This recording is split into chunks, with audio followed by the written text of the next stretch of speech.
વિદ્યાર્થી મિત્રો, ફરી એકવાર તમારું સ્વાગત છે મારી YouTube ચેનલ સાત સર ફિઝિક્સ ઉપર।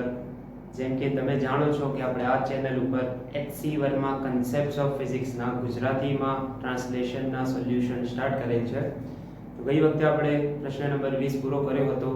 આજે આપણે જોવાના છે પ્રશ્ન નંબર 21 થી લઈને 25 સુધી। તો મેં તમને અગાઉ કીધેલું છે ભાઈ આ બુકની અંદર પ્રશ્નોનું લેવલ જે છે ધીરે વધતું જશે, બરાબર। તો હવે જેમ જેમ તમે આગળ જશો એમ એમ પ્રશ્નો થોડા કદાચ લાંબા થતા તમને જોવાશે, લેન્ધી પ્રશ્નો તમને જોવાશે। તો આજનો વિડીયો કદાચ થોડોક લાંબો થઈ શકે છે, પણ તમે અહીંયા પૂરો આખો વિડીયો જોજો।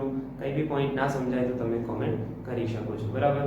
અને 100% હું તમને ખાતરી આપું છું કે અહીંયા જો તમે શાંતિથી સમજશો, શાંતિથી ચોપડો અને નોટબુક પેન લઈને બેસો, એક પોઈન્ટ નોટ કરો, એક સ્ટેપ તમે ધ્યાનથી જુઓ, 100% તમને ખ્યાલ આવી જ જશે, બરાબર।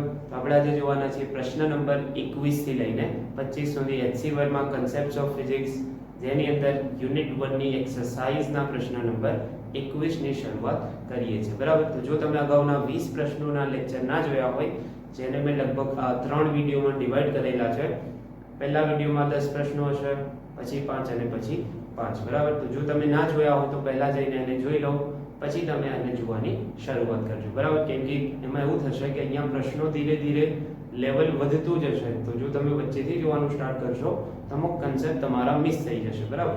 તો બહેતર એ છે, સારું એ રહેશે કે જો તમે પહેલેથી જ વિડીયો જોશો તો તમને ધીરે કન્સેપ્ટ તમારા બિલ્ડઅપ થતા જશે અને તમને ઇઝીલી મોટા પ્રશ્નો પણ સમજાઈ જશે, બરાબર। તો ચલો હવે કોઈ પણ સમયનો વ્યય કર્યા વગર શરૂઆત કરીએ છીએ પ્રશ્ન નંબર 21 ની, જે છે તમારો અહીંયા સ્ક્રીન પર તમે જોઈ શકશો, બરાબર। તો જો એને સ્ટાર્ટ કરીએ। પ્રશ્ન નંબર 21 તમારો શું કહે છે તો જોઈ લઈએ શું છે। જો પ્રશ્ન નંબર 21 એવું છે કે two charged particles having charge of 2 × 10⁻⁸ coulomb each are joined by an insulating string of length 1 meter and system is kept on smooth horizontal table।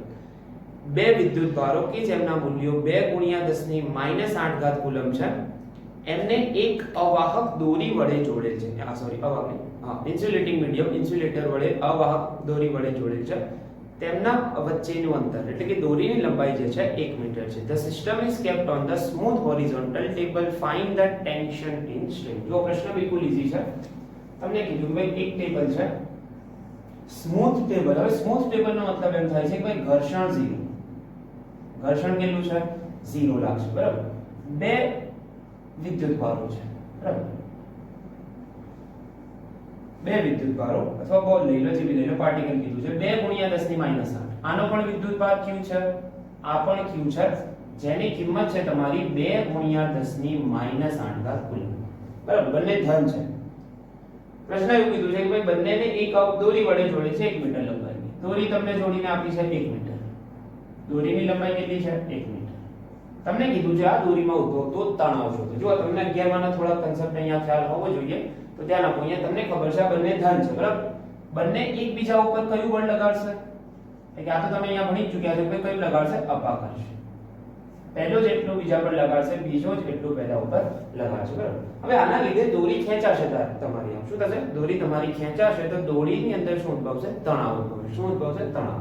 તમને ખબર છે તણાવની દિશા 11મા ધોરણમાં આવતી હતી છેડેથી અંદર તરફ, એટલે કે અહીંયાથી જોવા જાવ તો આમ, અહીંયાથી જોવા જાવ તો આમ, બરાબર। અહીંયાથી જોવા જાવ તો અંદર આવશે, અહીંયાથી જોવા જાવ તો અંદર આવશે। તમને કીધું કે ભાઈ સંતુલન સ્થિતિમાં દોરીનો તણાવ કેટલો હશે, એટલે કે તમારું જે બળ લાગી રહ્યું છે એ તમારા તણાવ જેટલું હશે। સંતુલન સ્થિતિ ક્યારે ઉદ્ભવે, જેટલું બળ તમે એક દિશામાં લગાડો છો એટલું તમે બીજી બાજુ લગાડો, બરાબર। જો પ્રશ્નને ફરી વાંચીને તમને કહી દઉં કે સંતુલન સ્થિતિમાં શું કીધું છે। જો પ્રશ્ન એવો છે કે find the tension in string, each are joined by insulating string and the system is kept on smooth horizontal table। હવે તમને અહીંયા કીધું નથી કે સંતુલનમાં છે, પણ એવું બી નથી કીધું કે ગતિ કરે છે, તો તમારે એમ માની લેવાનું છે કે જેટલું બળ લાગે છે એ જ તમારું તણાવ બળ હશે, બરાબર। તો બસ તણાવ બળ શું આવશે, ભાઈ T = F, ચલો F કેટલા, k q² r², k ની કિંમત 9 × 10⁹, q² એટલે 2 × 10⁻⁸² છેદમાં r એટલે અંતરનો વર્ગ 1 નો વર્ગ, 9 × 2 નો વર્ગ 4, 36 ગુણ્યા -16 + 9 10⁻⁷, તો તો જવાબ આવશે 3.6 ગુણ્યા 10 ની -6 ઘાત ન્યૂટન. તો જે તમારું બળ લાગી રહ્યું છે અપાકર્ષી એ જ તમારું તણાવ બળ થઈ જશે. તો આ થઈ ગયો તમારો પ્રશ્ન નંબર 21. અમુક પ્રશ્નો વચમાં બિલકુલ ઈઝી આવી જશે પણ ધીરે ધીરે તમે જોશો તો લેવલ ઇન્ક્રીઝ થતું જશે જે તમને આજના વિડીયોમાં ખબર પડી જશે. બરાબર. તો આ થયો પ્રશ્ન નંબર 21. સ્ક્રીનશોટ લઈ લો. આપણે સ્ટાર્ટ કરીએ પ્રશ્ન નંબર 22 જે થોડોક લેન્ધી છે પણ આપણે ઈઝીલી અને એક પ્રશ્નમાં 4 જવાબો પૂછેલા છે એટલે કે એકમાં એ 22માં ની અંદર જ ABCD કરીને 4 પ્રશ્નો પૂછ્યા છે. એક એક કરીને આપણે એને સોલ્વ કરીએ છીએ. બરાબર. આટલું પહેલા સ્ક્રીનશોટ લઈ લો. હવે જોઈશું પ્રશ્ન નંબર 22. લેન્ધી પ્રશ્ન છે. એકની અંદર તમને 4 પ્રશ્નો આપેલા છે. શાંતિથી સમજજો. બરાબર. Two identical balls each having a charge of 2 into 10 - 7 coulomb and a mass of 100 gram are suspended from a common point by insulating strings each 50 centimeter long. The balls are held at the separation 5 centimeter apart and then released. બરાબર. તમને કીધું છે કે ભાઈ બે સમાન ગોળાઓ જેમના પરનો વિદ્યુતભાર 2 ગુણ્યા 10 ની -7 ઘાત કુલમ અને દળ 100 ગ્રામ છે તેમને એક સમાન કોમન પોઈન્ટ એક જ બિંદુ પરથી લટકાવેલા છે. આ રીતે સમજો. આકૃતિ અગત્યની છે. આકૃતિ થોડી મોટી દોરીશ. તો ધારો કે આ વચ્ચેની લાઈન આ છે. બે સમાન ગોળાઓ. બરાબર. બંનેને આ રીતે લટકાયેલા છે. બંને પરના વિદ્યુતભારો સમાન છે. કેટલા છે? Q1 બરાબર Q2 બરાબર Q. કેટલા છે? 2 ગુણ્યા 10 ની -7 ઘાત. બંનેનું દળ સમાન છે. M1 બરાબર M2 બરાબર M. 100 ગ્રામ એટલે 10 ની -1 કિલોગ્રામ. ખ્યાલ આવશે ને? 100 ગુણ્યા 10 ની -3 કર દો 10 ની -1 ઘાત. દોરીની લંબાઈ 50 સેન્ટીમીટર છે. આ છે તમારો 50 સેન્ટીમીટર. આ બાજુની પણ 50. બે સરખી દોરીઓ વડે લટકાય છે. બરાબર. અને બંને વચ્ચેનું તમને કીધું છે બંનેને પહેલા 5 સેન્ટીમીટર અંતરે રાખવામાં આવે છે અને પછી છોડી દેવામાં આવે. બરાબર. જો તમે વિચારો કે ભાઈ બંને ઘન છે. તમે તો પહેલા પકડી રાખો. બરાબર. 5 સેન્ટીમીટર આગળ પકડા પછી છોડશો તો શું થશે? દૂર જશે. બરાબર. કેવી ગતિ કરશે? તો ઉપર ઉર્ધ્વ દિશામાં વર્તુળ ગતિ કરતા હોય એવું તમને લાગશે. જો બાંધેલા છે એટલા માટે શું થશે? દોરીથી પથ્થર બાંધ્યો છે તમે બળ લગાડો કોઈ બી એક દિશામાં તો શું થાય? વર્તુળ ગતિ કરશે. બરાબર. એટલે કે બંને વચ્ચેનું પ્રારંભિક અંતર 5 છે. બરાબર. ઓકે. તમને એમ કીધું છે કે છોડી દેવામાં આવે. પ્રશ્ન number E. Electric force on the charged balls. બંને વચ્ચે લાગતું વિદ્યુત બળ તમારે શોધવાનું છે. બરાબર. તો જો જગ્યાની અહીંયા જરૂર પડશે આપણા આકૃતિ આગળ. તો પહેલા હું અહીંયા શોધી લઉં છું વિદ્યુત બળ. કઈ બી નથી. K Q2 ભાગ્યા R2. K કેટલા છે? 9 ગુણ્યા 10 ની 9. વિદ્યુત ભારોની કિંમત 2 ગુણ્યા 10 ની -7 ઘાત નો સ્ક્વેર. અંતર 5 સેન્ટીમીટર નો સ્ક્વેર એટલે કે 5 ગુણ્યા 10 ની -2 ઘાત નો સ્ક્વેર.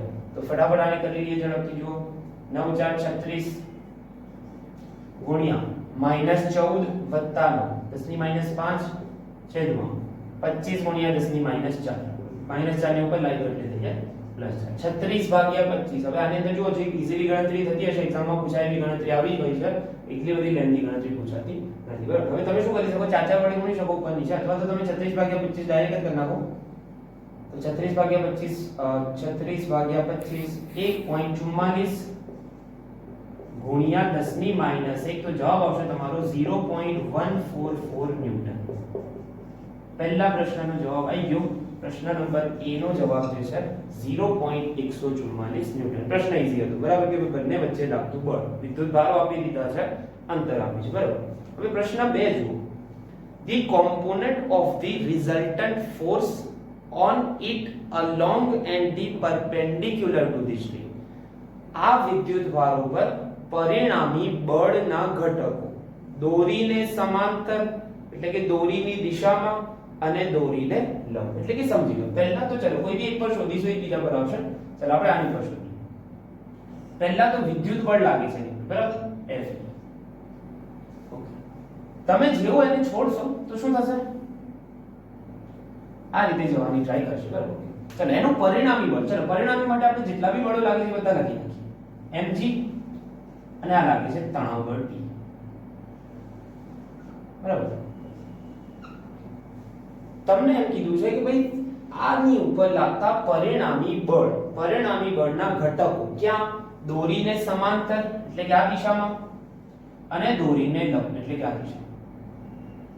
પરિણામી બળના ઘટકો આ દિશામાં અને આ દિશામાં શોધવાના છે. બરાબર? તો જુઓ સમજી લો આને કે ભાઈ જો આપણે આ ખૂણાને થીટા લઈએ, અંદરના ખૂણાને આ ખૂણા, હવે કોની વચ્ચેનો ખૂણો છે? x અક્ષ અને આ દોરીની દિશા વચ્ચે. તો જો તમે એક ખૂણો થીટા લો છો તો આ બી કેટલો થશે? થીટા થશે. બરાબર? આ બી કેટલો થશે? થીટા. એટલે કે વધારે તમને સારું સમજાવે એટલા માટે જો x અક્ષને આપણે સેન્ટરથી લઈ ગયા બાજુ, તો જો x અક્ષ અને દોરી વચ્ચેનો ખૂણો થીટા હોય આ બાજુનો, તો આ બાજુનો બી કેટલો થશે? થીટા. આ ગોળો અહીંયા છે. બરાબર? આ ખૂણો થીટા તો આ ખૂણો બી કેટલો? થીટા. બરાબર? તમને કીધું છે કે ભાઈ આ બળ, આ ગોળા પર પરિણામી બળના ઘટકો ક્યાં આગળ? દોરીની દિશામાં અને દોરીને લંબ. બરાબર? તો ચલો કયા કયા આવશે સમજી લો. પહેલા તો ચલો દોરીની દિશામાં એટલે કે હવે તણાવ તો એક દિશામાં થયું, એના ઘટકો પાડવાની જરૂર નથી. બરાબર? Fe કેટલો છે? 0.144 અને mg કેટલો થશે? mg કેટલો થશે? 10 ની -1 ગુણ્યા 10, તો આ 1 ન્યૂટન થઈ જશે. કેટલો થઈ જશે? 1 ન્યૂટન. હવે તમે જુઓ કે ભાઈ Fe અહીંયા છે. બરાબર? જુઓ ખરેખર જ્યાં ઘટકો પાડવાના છે એ જ દિશામાં કોઈ બળ હોય તો એના ઘટકો પાડવા પડે. એટલે કે સમજી લો તમને x અક્ષ અને y અક્ષ આપી છે. બરાબર? જો કોઈ બળ x અક્ષ કે y અક્ષ ઉપર જ હોય તો એના ઘટકો પાડવાની જરૂર નથી. આપણે ઘટકો પાડવાના છે દોરીની દિશામાં, દોરીને લંબ. ચલો t તો દોરી પર જ લાગે છે, એના ઘટકો નહીં પડે. Fe તમારો વચ્ચે લાગે છે, ના તો આની ઉપર છે ના તો આની ઉપર છે, તો એના બે ઘટકો પડશે. ચલો Fe થીટા છે તો અહીંયા એક ઘટક પડશે, એનો કયો? Fe cos theta. અને અહીંયા એક ઘટક પડશે, એનો કયો? Fe sin theta. Fe sin theta. એ જ રીતે તમે mg જોઈ લો. જો આ ખૂણો થીટા છે. બરાબર? તો જો એક ખૂણો થીટા હોય તો આ બી થીટા થશે. જોઈ લો. હવે કઈ રીતે થીટા થશે? તો તમને એક વસ્તુનો ખ્યાલ હશે કે ભાઈ જો કોઈ બી બે સદિશો વચ્ચેનો ખૂણો થીટા હોય તો એમને દોરેલા લંબ વચ્ચેનો ખૂણો બી કેટલો થાય? થીટા. ફરી સાંભળો, કોઈ બી બે સદિશો વચ્ચેનો ખૂણો થીટા હોય એમને દોરેલા લંબ વચ્ચેનો ખૂણો બી થીટા થાય. તો તમે અહીંયા જોઈ શકો છો કે ભાઈ આ સદિશ અને આના વચ્ચેનો ખૂણો થીટા છે. હવે આને લંબ કયો? આવો. અને પેલાને લંબ કયો? આવો. બરાબર? સોરી ઉલટું બોલ્યા આપણે. આને લંબ કયો છે? આ. અને જે બીજો છે તમારો આ વાળો નીચે વાળાને લંબ કોણ છે? આ છે. આ ખૂણો બી થાય થીટા. હવે mg નો કયો ઘટક આવે અહીંયા? એક ઘટક અહીંયા આવશે mg નો cos થીટા ઘટક, અને sin થીટા ઘટક ક્યાં આવશે? આ જ્યાં Fe cos થીટા છે ત્યાં શું આવશે? mg sin theta. તમને કીધું છે કે ભાઈ પરિણામી બળના ઘટકો દોરીની દિશામાં અને દોરીને લંબ. જો ત્રણ બળો લાગતા હતા તમારા, T અહીંયા, Fe અહીંયા, mg અહીંયા. તમે અંદરનો ખૂણો થીટા લીધો, બહારનો ખૂણો થીટા. તમારે ઘટકો ક્યાં પાડવાના છે પહેલા નક્કી કરી લો. દોરીને લંબ એટલે ક્યાં લાગી, અને દોરીને સમાંતર એટલે અહીં. બરાબર? Fe ના ઘટકો કયા કયા પડ્યા? દોરીને સમાંતર દિશામાં Fe cos થીટા આવ્યો, દોરીને લંબ દિશામાં Fe sin થીટા. mg ના કયા ઘટકો પડ્યા? દોરીને લંબ દિશામાં mg cos થીટા આવ્યો, દોરીને સમાંતર દિશામાં mg sin થીટા. હવે તમે જ્યારે પદાર્થ ફરશે, કણ જ્યારે તમારો ગતિ કરવાનું ચાલુ કરશે. બરાબર? એટલે કે આ રીતે જશે. બરાબર? એટલે કે આપણે અહીંયા પાથ આમ દર્શાવ્યું છે, બળ આમ લાગતું હશે પરિણામી, તો કોઈ બી રીતે ગતિ કરશે. બરાબર? પેલી બાજુ જશે. તમને કીધું છે કે ભાઈ પરિણામી બળના ઘટકો શું? હવે તમે જો શું ગતિ દરમિયાન દળો આ અક્ષ પર ગતિ કરે છે દોરીને સમાંતર, એટલે કે દળો ખાલી આમ જ જાય છે કે ઉપર નીચે? તો તમે જોઈ શકો છો તણાવની દિશામાં એટલે કે દોરીની દિશામાં દળો ગતિ કરતો નથી. એટલે કે આપણે એમ લખી શકીએ કે ભાઈ હવે જોઈ લીધું, સમજો શાંતિ. T બરાબર શું છે? mg sin theta plus Fe cos theta. T બરાબર શું છે? mg sin theta plus Fe cos theta. આ બંને સમાન દળો કેમ કે આ દિશામાં ગતિ નથી કરતું, પરંતુ Fe sin થીટા અને mg cos થીટા બંને અલગ અલગ હશે, સમાન હશે. કેમ કે તમને ખ્યાલ છે દળો ક્યાં ગતિ કરે છે? આ બાજુ. તો કોણ વધારે હશે? Fe sin થીટા વધારે હશે, Fe cos mg cos theta ઓછો હશે. બરાબર? બસ હવે આપણે એક વસ્તુ શોધવાની છે ખાલી કે ભાઈ ઘટકો શોધવાના છે દોરીને સમાંતર. હવે સમાંતરમાં તો આ ઘટક તો કેટલો એના વડે બેલેન્સ થઈ જશે, પરિણામી બળ y દિશામાં 0 મળશે. તો આપણે લખી નાખીએ કે ભાઈ દોરીને સમાંતર પરિણામી ઘટક એ તમારો થઈ જશે 0. 0 કેમ કે આ દિશામાં કોઈ ગતિ થતી નથી. ઉપરવાળો એને શું કરી નાખે છે? બેલેન્સ કરી લે છે, સંતુલિત કરી લે છે. બરાબર. હવે આ દિશામાં ગતિ થાય છે તો તમારું આ દિશામાં પરિણામી ગતિ ક્યાં થાય છે? આ બાજુ. તો પરિણામીનો કોન્સેપ્ટ તમને ખબર છે, ગતિની દિશામાંનું બળ માઈનસ વિરુદ્ધ દિશામાંનું બળ. તો તમારો y દિશામાં દોરીને લંબ ઘટક આ થશે તમારો f નેટ કહી દો એને. એ થશે તમારો fe sin θ minus mg cos θ. બસ. હવે તમારી પાસે fe છે, mg છે, જરૂર છે તમારે θ sin θ અને cos θ. તો જોઈ લો θ કયા કયા થશે. જોઈ લો આ θ, આ પાસેની બાજુ આ કેટલી કહેવાય? 2.5 કહેવાય. સામેની ચલો આ કર્ણ કયો કહેવાય? 50. હવે આ 50 આ 2.5, તો આ સામેની બાજુ કઈ? કાટખૂણામાં બે બાજુઓના વર્ગોનો સરવાળો કર્ણના વર્ગ બરાબર થાય છે. તો જો આ બાજુ માટે હું શોધું તો આને હું x કહી દઉં. 2.5 નો વર્ગ વત્તા x નો વર્ગ બરાબર 50 નો વર્ગ, x નો વર્ગ બરાબર 50 નો વર્ગ માઈનસ 2.5 નો વર્ગ, x બરાબર વર્ગમૂળમાં 50 નો વર્ગ માઈનસ 2.5 નો વર્ગ 2500 માઈનસ 6.25.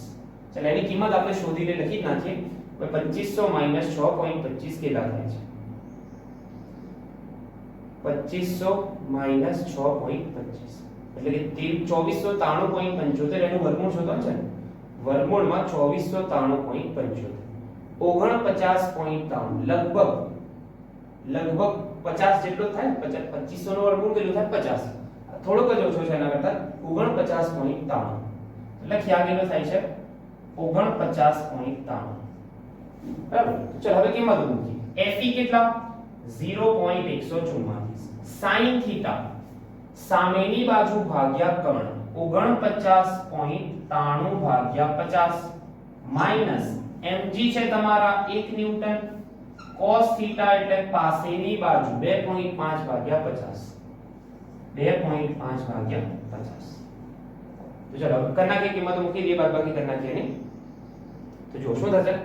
0.144 ગુણ્યા 49.93 ભાગ્યા 50 તો 0.143 એટલું જ આવશે. લગભગ આ જેટલું જ થાય. બરાબર. 0.14379 માઈનસ 2.5 ભાગ્યા 50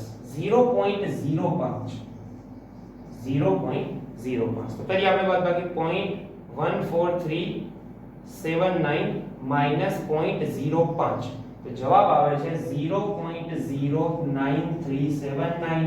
લગભગ આને 0.95 જવાબ આવેલો છે. ખ્યાલ આવ્યો કે ના આવ્યો? તો ફરી સમજી લો શું કર્યું હતું કે ભાઈ જ્યારે તમને એમ કીધું કે ભાઈ આના પર લાગતા પરિણામી બળના ઘટકો શોધો. ક્યાં આગળ? દોરીને સમાંતર દિશામાં, દોરીને લંબ દિશામાં. તમે જોઈ શકો છો દોરીને સમાંતર તો ગતિ થતી નથી, તો એ તો ઘટક કેવો આવશે? 0.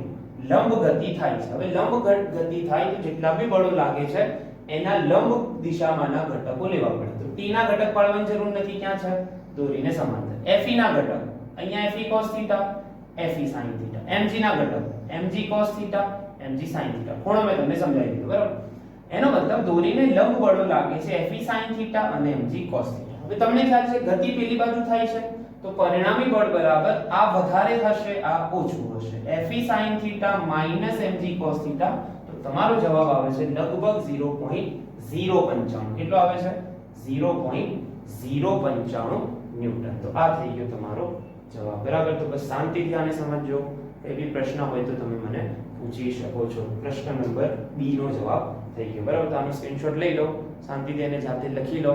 જો ચોપડો પેન લઈને બેસ્યા હોય અથવા તો સ્ક્રીનશોટ લઈને પછીથી તમે એને જોઈ શકો છો. બરાબર.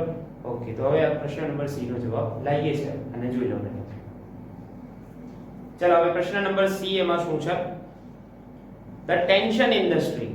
દોરીમાં તણાવ કેટલો હશે? હવે તમને ખ્યાલ છે દોરીમાં તણાવ કોના બરાબર કીધું તો આપણે? આ બંને બળો બરાબર. એટલે કે જે તણાવ છે આ બંને જેટલો છે. એટલે કે અહીંયા તમને ઘટક 0 કેમ મળ્યો તો પરિણામીનો? કેમ કે જેટલો તણાવ છે એટલું જ અહીંયા બળ ઉદ્ભવ્યું છે. બરાબર. તો સી નો જવાબ તો ફટાફટ આવી જશે. T બરાબર fe cos θ વત્તા mg sin થીટા.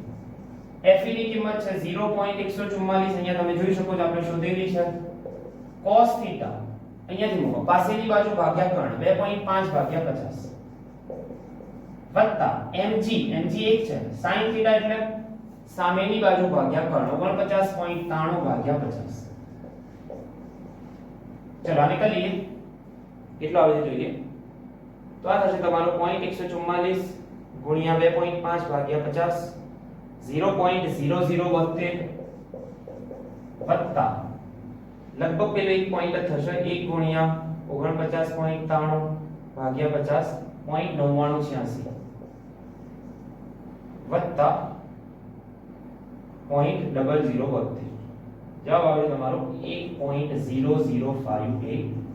બરાબર, મારે જવાબ એને કન્ફર્મ કરી દઈએ, સાચો છે કે સાચો જશે, પણ તો બી જવાબ કન્ફર્મ કરી દઈએ. બરાબર, કેટલો આવે છે 0.986 આપ્યો છે તમને. તો એ લોકોએ કદાચ રાઉન્ડ ઓફ કરીને કિંમત લીધી હશે, આપણે એક્ઝેક્ટ વેલ્યુ લખી છે તો 1 ની આસપાસ કહી શકાય. બરાબર, અહીંયા આપે છે તમને 0.986. આ જવાબ બી સાચો છે. બરાબર, તો આપણે કદાચ અહીંયા રાઉન્ડ ઓફ કરી લઈએ તો જવાબ તમારો આવી જશે 0.986. આ બધી કિંમતો રાઉન્ડ ઓફમાં મૂકશો તો આવી જશે, પણ આપણે જે આવે છે એક્ઝેક્ટ જ મૂકીએ, એને કરવાની જરૂર નથી. આ થઈ ગયું તમારો સી પાર્ટનો જવાબ. બરાબર, તો ઈઝી છે. બરાબર, જે તણાવ છે તમારો આ બંને બરાબર થશે. અને છેલ્લો પાર્ટ એનો ડી પાર્ટ, તો જો શું કીધું છે, the acceleration of one of the balls answered are to be obtained only for the instant just after release. The acceleration, કોઈ બી દડાની અંદર પ્રવેગ કેટલો હશે, તો જો પરિણામી બળ કેટલું લાગતું હતું તમારું, પરિણામી બળ કયું લાગે છે દડાની ઉપર, ક્યાં, હા પેલો જે જવાબ શોધે તો આપણે ત્રીજાનો જે જવાબ શોધે તો પરિણામી બળ જે લાગે છે ને આ દિશામાં F net, પરિણામી બળ કેટલું લાગતું હતું F net. હવે પ્રવેગ શોધવાનું છે, ડી માં તમને કીધું છે પ્રવેગ, તો તમને ખબર છે F net બરાબર ma થશે, a બરાબર F net upon m. F net આપણે કેટલા શોધ્યા હતા તો જોઈ લઈએ. આ દિશામાં લંબ દિશામાં ગતિ થાય છે એ દિશામાંનો પરિણામી બળ, તો તમને લગભગ જવાબ મળે તો 0.055. કેટલું મળે તો 0.055. ક્યાં ગયો ચેક કરી લો. બરાબર, હા 0.055 ભાગ્યા દળાના દળ વડે ભાગી નાખો. દળ કેટલું છે 10 ની -1 છે કિલોગ્રામમાં, તો 10 ઉપર આવે આ જવાબ આવશે 0.95 મીટર પર સેકન્ડ સ્ક્વેર. આ થઈ જશે તમારો જવાબ. તો કઈ બી નથી, છેલ્લા બે પાર્ટ ઈઝી છે. મેઈન હતો તમારો વચ્ચેનો પાર્ટ. પહેલામાં તો સરળતાથી kq²/r², ઘટકો પાડતા તમને આવડી જાય તો જવાબ આવી જશે. જો હું તમને ફરી આકૃતિ દોરીને સમજાવવાનો ટ્રાય કરું છું, બોર્ડ ઉપર ધ્યાન આપજો. બોર્ડ ઉપર ધ્યાન આપજો. શું હતું તમારી પાસે તો સમજી લો કે તમારી પાસે બે દડા છે. બરાબર, તમારી પાસે શું છે, આ રીતે બે દડા છે, એક અહીંયા એક અહીંયા. બરાબર, તમને કીધું છે કે ભાઈ આના પરના પરિણામી બળના, બીજા પ્રશ્નનું આકૃતિ સમજાવું છું, પરિણામી બળના ઘટકો દોરીની દિશામાં અને દોરીને લંબ સમજાવો. ચલો દોરીની દિશામાં એટલે અહીંયા કોઈ બી એક પર તમે રહેશો. બરાબર, ચલો આપણે આ સાઈડ લીધો તો હવે આ સાઈડ લે તો બી કોઈ ફરક નહીં પડે. અને દોરીને લંબ, તમારે આની ઉપર જેટલા બી બળો લાગે છે એના ઘટકો પાડવાના છે આ બે બાજુ. કઈ બાજુ, દોરીને સમાંતર અને દોરીને લંબ. ચલો પહેલા તો આ બેનો Fe લાગશે અહીંયા, અહીંયા લાગશે mg, અહીંયા લાગશે t. બરાબર, દોરી પર લાગશે t, આ લાગશે t. બરાબર, હવે આપણે અંદરનો ખૂણો થીટા લીધેલો હતો, ચલો આને થીટા લઈ લઈએ. ઓકે, હવે કઈ બી નથી, ઘટકો મેં છે. જો પેલો થીટા તો આ થીટા, એ થીટા તો આ કયો Fe નો કયો ઘટક આવે, Fe cos થીટા, અહીંયા કયો આવશે Fe sin થીટા. જો ઘટકો ક્યાં પાડવાના હતા ખબર પડી ને, દોરીને સમાંતર દોરીને લંબ, આ વચ્ચે છે એક ઘટક, આ બાજુ એક ઘટક, પેલી બાજુ.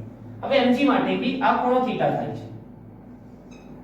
ચલો કયો ખૂણો, બે સદિશો, અહીંયા ખૂણો થીટા તો અહીંયા ખૂણો બી કેટલો થીટા. બરાબર, મેં સમજાવ્યું છે કે ભાઈ બે સદિશોનો ખૂણો થીટા તો એમને દોરેલા લંબ વચ્ચેનો ખૂણો બી થીટા. mg નો કયો ઘટક અહીંયા આવશે, mg નો cos થીટા, એક આ બાજુ ઘટક, એક આ બાજુ કયો આવશે Fe cos થીટા ની દિશામાં આવશે mg sin. બસ આ રીતે તમારે લખવાનું છે. પછી તમે શું લખ્યું, તણાવાના બરાબર છે T બરાબર Fe cos થીટા વત્તા mg sin થીટા. અને એટલે કે એ બાજુ ગતિ થતી નથી, આ બાજુ ગતિ થાય છે, એટલે કે પરિણામી બળ લાગે છે, આ બાજુ દડાને છોડશો તો જતો રહેશે ત્યાં. તો F net બરાબર તમે શું લખ્યું હતું, Fe sin theta minus mg cos theta. બસ આ વસ્તુ તમારી ધ્યાનમાં રાખવાની. અહીંયા ગતિ નથી થતી તો પરિણામીનો ઘટક 0, અહીંયા ગતિ થાય છે તો ઘટક કેટલો F net જેટલો. ઘટક કેટલો F net. પરિણામી બળનો ઘટક તમારે શોધવાનો હતો. ખ્યાલ આવ્યો? તો બસ આ છે તમારી સૌથી ઈઝી રીત. શાંતિથી સમજવાની ટ્રાય કરજો. 11th ના તમારા cos θ sin θ ના ઘટકોના કન્સેપ્ટ આવે છે. બરાબર? આ થઈ ગયો પ્રશ્ન નંબર 22. આના પછી જોઈશું પ્રશ્ન નંબર 23. ત્યાં સુધી આનો સ્ક્રીનશોટ લઈ શકો છો. બરાબર? ઓકે.